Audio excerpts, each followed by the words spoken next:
Salut à tous, c'est Léa, on se retrouve aujourd'hui pour une nouvelle vidéo et comme vous pouvez le voir, aujourd'hui on ne court pas, non. On va débriefer ensemble le marathon du Mont Blanc, c'est une vidéo qu'on m'a demandé à plusieurs reprises. Beaucoup m'ont demandé quelle prépa j'avais utilisé, quel matériel j'avais utilisé, comment j'avais vécu la course, que c'est vrai que dans la vidéo que j'ai pu faire, d'ailleurs vous pouvez retrouver le lien en description, j'ai pas trop pris le temps de parler de tout ça. Donc on va analyser aujourd'hui le parcours, ma prépa, le matériel et les ravitaux que j'ai utilisés. Puisque comme vous le savez, eh bien les tirages au sort ont eu lieu récemment. Donc si vous êtes là, soit vous vous êtes perdu sur YouTube, mais je vous invite quand même à rester. Soit vous avez eu la chance d'être tiré au sort, vous allez bientôt démarrer votre prépa et vous avez envie d'être au top. Eh ben écoutez, j'espère pouvoir répondre à toutes vos questions. Et on est parti tout de suite, on va analyser le parcours et vous allez voir, il y a beaucoup de choses à dire. Pour poser un petit peu le décor, pour ceux qui ne connaissent pas du tout le marathon du Mont Blanc, c'est une course qui a lieu à Chamonix au mois de juin tous les ans. Plusieurs formats sur cette course-là. Donc la course phare qui est le 42 km, celui qu'on va débriefer aujourd'hui. Il y a également un 10 km, un 23 km, un 90 km, un kilomètre vertical et le duo étoilé qui doit faire, je crois, 20 km, mais qui a lieu de nuit. Tout de suite avec le décryptage du parcours. Pour moi, le parcours se découpe en 4 parties. La première partie du kilomètre 0 jusqu'au kilomètre 14, donc de Chamonix jusqu'au premier ravitaillement au Tour. C'est vraiment très roulant, c'est des chemins qui sont assez larges, c'est pas très technique, ça fait environ 14 km pour 700 mètres de dénivelé positif. Pour les gens qui ont envie de se placer correctement, c'est le moment ou jamais. Pour ceux qui, comme moi, ont envie de réaliser une course, voilà, juste la finir sans vraiment de classement, ne partez pas trop vite, ne vous laissez pas emporter parce que ça peut aller, voilà, ça peut aller très vite. Il y a des petites portions en plus qui sont descendantes, ça remonte un petit peu, mais ça reste très très gérable. Une fois que vous arrivez au premier ravitaillement au Tour, vous allez attaquer la portion qui, sur le papier, est la plus dure, mais qui pour moi finalement n'a pas été la plus dure, mais je reviendrai dessus après. Donc là, vous allez faire la portion du Tour jusqu'au prochain ravito à Valorcine. C'est une portion qui fait 10 km et vous allez monter à l'Aiguillette des Posettes. Donc là, c'est la plus grosse ascension du parcours, qui pour moi n'était pas forcément très technique. On peut même la décomposer en 2 parties. Une première partie d'ascension sur des singles où, bon, là, ça va être à la queue leu-leu, hein. Vous jouez au petit train, ne pensez même pas à essayer de doubler, c'est pas possible. Mais c'est une montée qui est progressive, il n'y a pas forcément besoin de s'arrêter, elle se fait très bien en marchant à un pas plutôt assez rapide. La deuxième portion d'ascension, lorsque vous arrivez vraiment sur les aiguillettes des Posettes, c'est un petit peu plus technique. Vous allez pouvoir commencer à doubler puisqu'il y a plusieurs petits chemins possibles, mais vous allez rencontrer vraiment des pierres, des rochers. Et donc vous arrivez au point culminant de la course, l'aiguillette des Posettes qui est à 2200 mètres d'altitude de mémoire. Et sur cette portion-là, vous allez prendre environ, sur les 4 km d'ascension, c'est plus ou moins 800 mètres de dénivelé positif, donc c'est une très longue ascension. J'ai mis 1h30 pour arriver jusqu'en haut de l'aiguillette des Posettes, donc au 18e kilomètre. Et ensuite, vous allez attaquer la partie qui, pour certains, peut sembler la plus simple, mais qui ne l'est pas vraiment, puisqu'il faut redescendre à Valorcine. Et là, la descente de Valorcine, la première partie, c'est des grandes pistes de ski. Enfin, je pense que c'est des pistes de ski. Il me semble que ouais, je crois que c'est des pistes de ski. Donc là, c'est hyper large. Ça descend de manière assez gentille, on va dire. Donc, vous allez pouvoir un petit peu détendre les jambes. Par contre, la deuxième portion de cette descente, là, vraiment, c'est hyper technique. J'ai énormément marché sur cette descente-là parce que c'est des rochers, c'est des cailloux, c'est des petits singles vraiment très sinueux.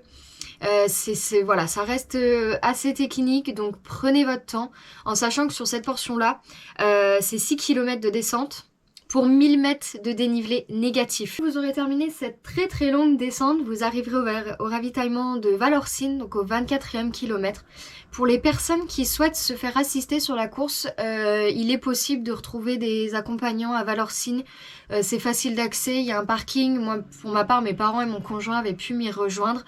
Une fois que vous êtes au ravito de Valorcine, pour ma part, je suis arrivée sur les coups de 12h30, il me semble. Il faisait déjà très chaud. Donc j'ai vraiment pris mon temps. J'ai pris mon temps au ravito, j'ai bien mangé, je me suis bien hydratée. Avant de repartir sur un long faux plat, puisque vous allez attaquer le col des Montées. Alors c'est très joli, hein, il n'y a aucun problème, c'est très beau. Il y a un petit train qui passe à côté, un petit cours d'eau, c'est super beau. Mais c'est un faux plat montant. Mentalement, c'est très dur de repartir de Valorcine sur ce col des montées. Moi, j'ai voulu abandonner. Sincèrement, j'ai voulu abandonner à ce moment-là. Et c'est d'ailleurs dans la vidéo du marathon du Mont Blanc. C'est à partir de là que je filmerai presque plus. Parce que je repars en plein soleil. Il fait très chaud, il n'y a pas d'ombre sur cette portion-là, donc pensez vraiment à vous couvrir la tête, casquette, bœuf, peu importe, mais pensez à vous couvrir la tête. Donc le col des montées, franchement, allez-y doucement parce que c'est très très dur, j'ai trouvé très dur. Et le plus dur, bah, c'est ce qui vous attend après finalement. Que après ce fameux col des montées, d'ailleurs col des montées que vous pouvez apercevoir dans l'UTMB puisque c'est une partie du parcours qui est empruntée par l'UTMB. Une fois que vous arrivez au bout de ce col des montées, et bien sur le papier, cette petite montée là, j'avoue que je l'avais pas trop prise en considération parce qu'elle me paraissait vraiment minime par rapport aux aiguillettes des posettes. Et finalement, là, ça a été la douche froide.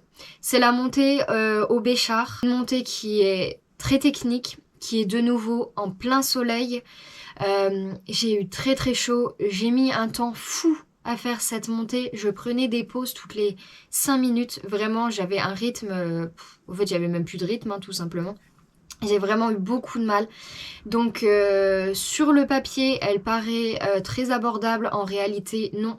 C'est technique, elle est assez longue et quand vous croyez que vous en voyez le bout, eh bien non. Puisque après la montée au Béchar, vous allez faire une petite descente. Pareil, sur le papier, on se dit ouais, c'est une petite descente, c'est facile. Pas du tout.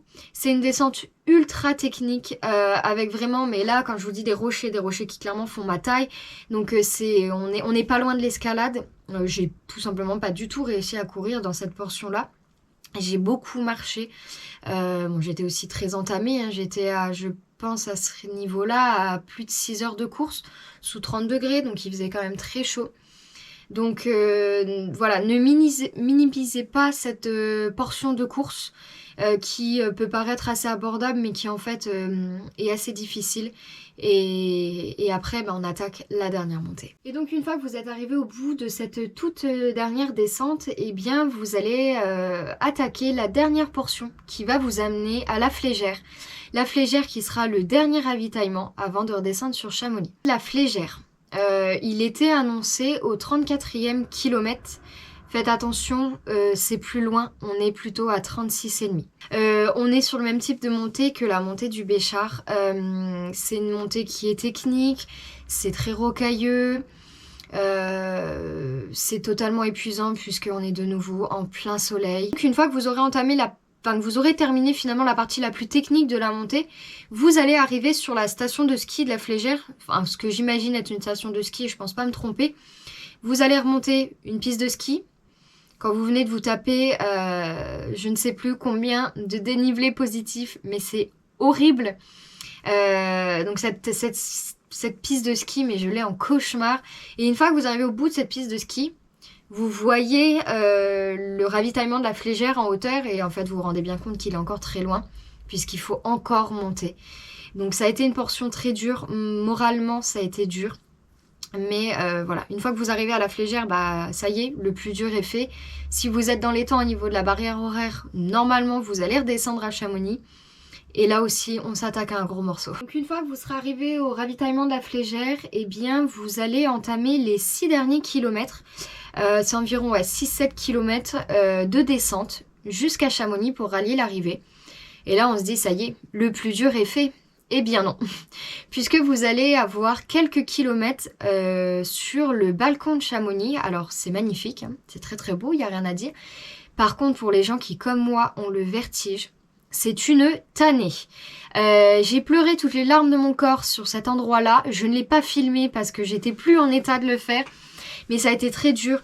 J'ai le vertige. J'ai eu peur, voilà, sur cette portion-là.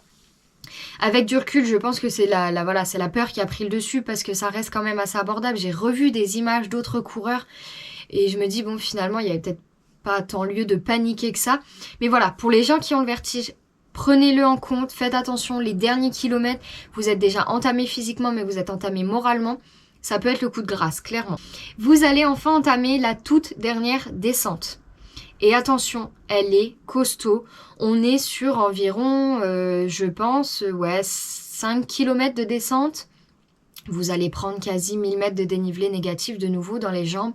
C'est une descente qui est assez technique. C'est des petits singles étroits pour doubler, c'est compliqué. Il y a énormément de racines. J'ai vu beaucoup de gens tomber à cet endroit-là, donc faites attention, hein. Même si vous êtes fatigué, levez les pieds. Si on peut faire rapidement une petite conclusion sur le parcours. C'est un parcours qui est bien évidemment magnifique, qui est par contre très technique. Et ça, quand on vient pas de la montagne, clairement, hein, parce que moi je viens pas du tout de la montagne, eh bien il faut s'y préparer. C'est pas une course qui est pour moi abordable à tout le monde, voilà. Il faut une bonne prépa. Mais il faut prendre en compte que eh bien, c'est un parcours qui est difficile, qui est technique. Les barrières horaires sont relativement serrées. Pour ma part, j'ai terminé en 9h41 sur une barrière horaire de 10h. Et pourtant, j'ai eu de l'avance. Jusqu'à Valorcine, j'avais 1h30 d'avance sur les barrières horaires. Ce qui était relativement confortable, hein. C'était franchement l'idéal pour moi. Et finalement, comme vous le voyez, eh bien, j'avais pensé que c'était la montée jusqu'au Posette qui allait être le plus compliqué. Et finalement, non, puisque j'ai conservé mon avance. Mais c'est vraiment cette montée à la Flégère qui a été très difficile. J'ai perdu beaucoup de temps. Il a fait très chaud. J'étais entamée physiquement. Donc voilà, faites attention. Partez sur cette course en connaissance de cause, en sachant que ça va être dur. Un spoiler, ça va être dur, vous allez en chier clairement.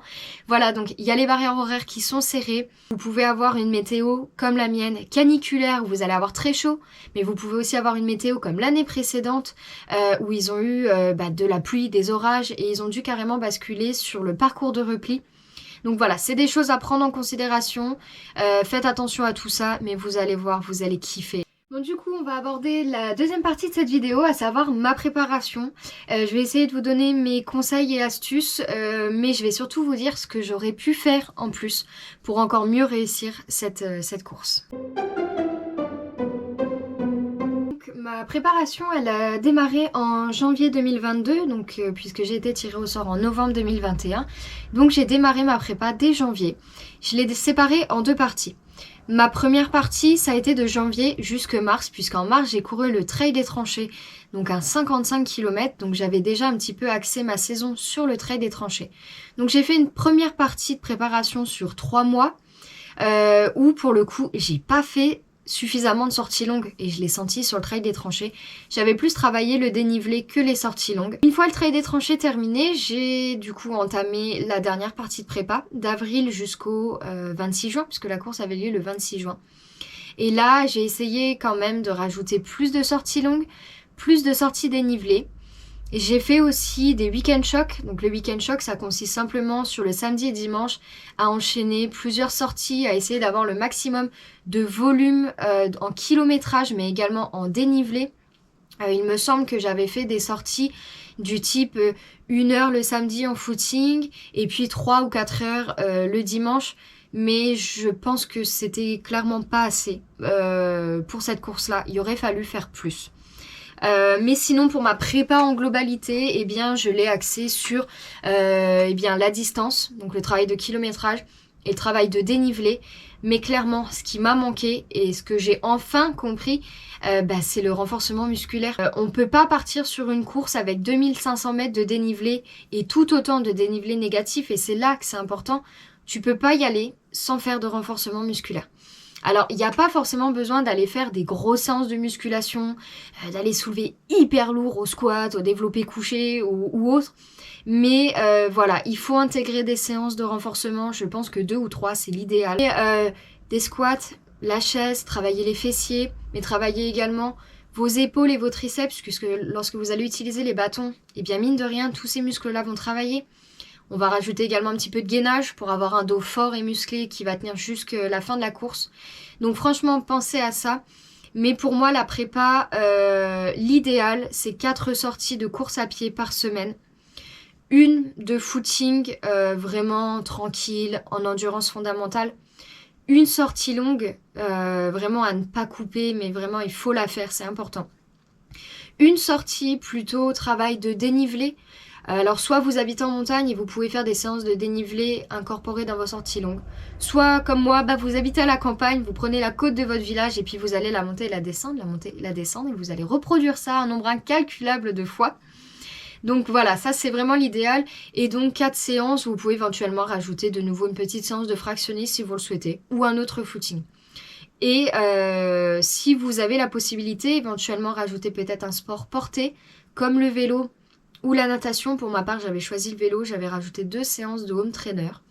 Et donc, le renforcement musculaire, c'est la bêtise que j'ai faite, mais j'aurais dû en faire, très clairement. Maintenant qu'on a pu décrypter le parcours, ma prépa, on va s'attaquer au matériel parce que vous verrez qu'il y a une liste assez longue de matériel obligatoire. Et puis, on va également revenir sur le matériel que j'ai utilisé moi en plus de cette liste de matériel obligatoire. Pour ce qui est du matériel obligatoire, bon là j'ai montré la liste, elle est dans le règlement de la course. Alors de mémoire, vous devez avoir sur vous 1 litre d'eau, des ravitaillements personnels, une couverture de survie, un sifflet, un téléphone chargé avec le numéro de l'organisation rentré dans votre répertoire, une veste de type Gore-Tex, à savoir que lorsque vous allez rechercher votre dossard, vous devez avoir votre sac sur vous, votre matériel obligatoire dans le sac puisqu'une puce va être accrochée sur votre sac et le matériel est vérifié à ce moment-là. Alors, vérifié oui ou non, en tout cas moi, il n'a pas été vérifié, on m'a simplement demandé de signer une décharge indiquant que oui, je confirmais avoir mon matériel obligatoire. Mais voilà, ne jouez pas avec ça, vraiment en montagne, on le sait que ça peut aller vite. Par exemple, la veste, j'aurais pu me dire, bon bah ça y est, il va faire 30 degrés, je prends pas la veste avec moi, j'en aurais pas besoin. Et puis en fait, tu peux te retrouver à 2000 mètres d'altitude et te taper un orage. Et puis si t'as pas ta veste, bah ça va devenir très compliqué. Pour ce qui est du matériel que j'avais en plus, c'est surtout sur ça que sont revenues les questions.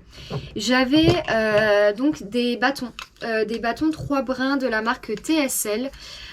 J'en suis très satisfaite. Donc voilà, je vais pas vous les déplier parce que c'est un peu galère. Donc c'est des bâtons 3 brins qui sont extrêmement légers. Je pense sincèrement que les bâtons sont indispensables sur cette course-là. Alors je sais qu'il y a 2 écoles. Il y a ceux qui détestent les bâtons et qui ne veulent pas en entendre parler. Et il y a les autres. Moi en tout cas ça a fait une différence. Ça aide quand même beaucoup. Ça détend quand même le dos sur certaines portions. J'avoue que ça m'a beaucoup soulagée.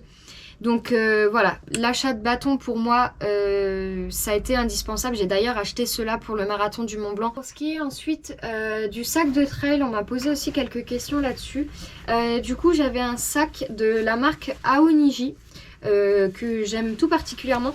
C'est un sac qui, de mémoire, celui-ci fait 12 litres. Alors c'était peut-être même un petit peu trop pour cette course.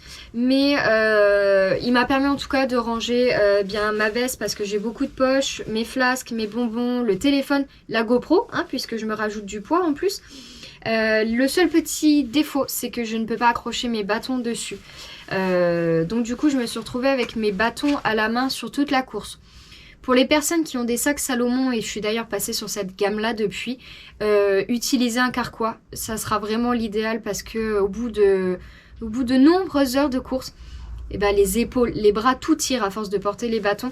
Donc si vous avez la possibilité d'utiliser un rangement pour vos bâtons, faites-le, ça sera vraiment un gain en confort. J'avais du coup également bien dans mon sac 2 flasques de 500 ml. Alors, ça a été un peu le souci pour moi. Sur les autres courses, je n'avais jamais rencontré ce souci. Je partais toujours avec 1 litre d'eau. Donc j'ai toujours 2 flasques. Je ne supporte pas la poche à eau. Mais finalement, je me suis retrouvée sur cette course-là en rade d'eau. Et là, ça devient très compliqué. Donc si vous le pouvez, soit vous êtes économe en eau, vous partez sur 2 flasques de 500 ml et vous arrivez à gérer correctement votre eau et c'est l'idéal et c'est génial. Sinon, je vous conseille de passer sur des flasques de 600 ml, ce qui fait que vous avez 1,2 litre d'eau sur vous et là ça devient quand même relativement plus confortable. Ou alors l'autre option qui s'offre à vous, si vous avez les flasques de la marque Salomon, ils font des pipettes filtrantes, ce qui fait que vous pourrez remplir vos flasques sur tous les cours d'eau que vous allez trouver sur la course et vous ne risquerez pas normalement, vous ne risquerez pas de tomber malade en buvant cette eau-là. Maintenant qu'on a terminé de faire le tour du matériel que j'ai utilisé, on va voir maintenant les ravitaillements que j'ai utilisés pendant la course. Au niveau des ravitaillements, donc pour rappel, il y en a 3 sur le parcours, au 14e kilomètre, au 24e et au 36e kilomètre. Donc au niveau de ce que propose l'orga, vous allez avoir de l'eau gazeuse, il me semble, du coca, Donc ça va être tout ce qui est en liquide. Et il propose également des boissons avec de l'électrolyte de la marque Taha, je crois. Vous avez ensuite les trucs qu'on retrouve habituellement, hein, orange, pain d'épices, banane, voilà, ce genre de choses. Mais en tout cas, pour ma part, j'ai assez peu consommé ce qu'il y avait sur les ravitaillements, hormis les oranges, mais ça, vous vous en doutez. Et donc, j'avais sur moi mes propres ravitaux. Le premier ravito que j'utilise sur toutes mes courses, c'est les bonbons de la marque Power Bar. Donc c'est des petits bonbons tétons en fait, hein, on les surnomme comme ça. Donc ils sont vraiment top, ils sont tout petits. Bon là le sachet est très gros, hein, mais vous pouvez bien sûr les enlever et les mettre un par un dans votre sac. Ça se digère très bien, ça se prend hyper vite, il n'y a pas besoin de mâcher pendant très longtemps.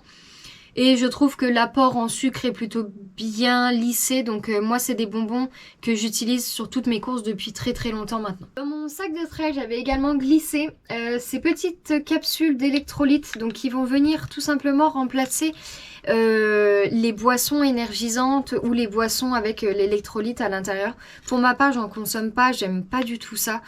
Ça me ferait vomir en fait. Donc c'est un super alternatif. Donc là vous avez 2 sachets, hein, ça se présente sous cette forme là. Et à l'intérieur vous avez la petite capsule. Vous pouvez même les ouvrir en avance et les glisser dans votre sac de trail, ça prend pas de place. À l'intérieur vous avez du sodium, du potassium, du magnésium, de la vitamine B6, vitamine D et gingembre. Donc une capsule c'est un super apport en électrolytes. J'en ai consommé à peu près une toutes les 2 heures au début de la course. Et ensuite, je suis passée à une toutes les heures, arrivée vers 13h, 14h, puisqu'il commençait à faire très chaud. J'ai commencé du coup à beaucoup transpirer, à perdre des électrolytes. Et c'est là que les crampes peuvent arriver, les maux d'estomac, les maux de tête, enfin voilà, tous ces petits désagréments. Franchement vous allez pouvoir y pallier avec ça. En tout cas moi j'ai trouvé que c'était génial, j'en suis très contente. Je les ai utilisés également à l'Infernal Trail, je peux que vous les conseiller, moi j'adore. Et voilà, on arrive au bout de cette vidéo débrief du marathon du Mont Blanc. J'espère que vous avez aimé cette vidéo, que vous avez pu en apprendre un petit peu plus sur cette course. J'espère que vous allez pouvoir entamer votre prépa de la manière la plus sereine possible. Je vous souhaite de prendre énormément de plaisir sur cette course. Franchement c'est une course d'une vie pour moi, c'était un objectif un peu, voilà, la to-do list des coureurs, et bien celle-ci était dedans. Donc je vous souhaite de vraiment vous amuser. Si jamais vous avez encore des questions sur cette course, n'hésitez pas à me les laisser en commentaire, j'y répondrai. On se retrouve d'ailleurs très bientôt pour une prochaine vidéo où je vais vous présenter le calendrier des courses 2023. J'espère qu'on aura d'ailleurs des courses en commun. Et puis je vous dis à très bientôt. Allez, salut!